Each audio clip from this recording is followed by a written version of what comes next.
Romans chapter 10.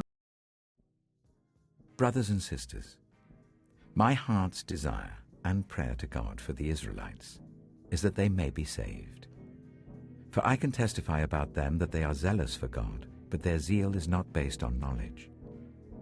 Since they did not know the righteousness of God and sought to establish their own, they did not submit to God's righteousness. Christ is the culmination of the law, so that there may be righteousness for everyone who believes. Moses writes this about the righteousness that is by the law. The person who does these things will live by them. But the righteousness that is by faith says, do not say in your heart, who will ascend into heaven? That is to bring Christ down.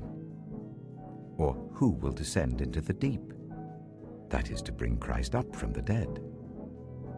But what does it say? The word is near you. It is in your mouth and in your heart.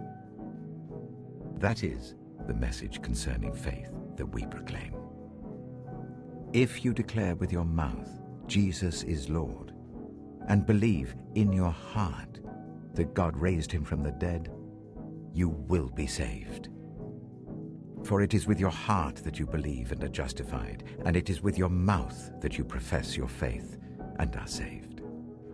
As Scripture says, anyone who believes in him will never be put to shame. For there is no difference between Jew and Gentile. The same Lord is Lord of all, and richly blesses all who call on him. For everyone who calls on the name of the Lord will be saved. How then can they call on the one they have not believed in? And how can they believe in the one of whom they have not heard? And how can they hear without someone preaching to them?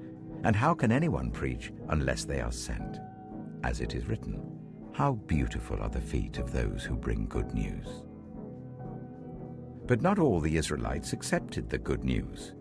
For Isaiah says, Lord, who has believed our message?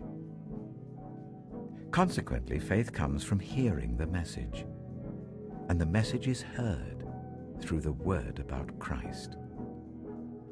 But, I ask, did they not hear? Of course they did. Their voice has gone out into all the earth, their words to the ends of the world. Again I ask, did Israel not understand? First, Moses says, I will make you envious by those who are not a nation.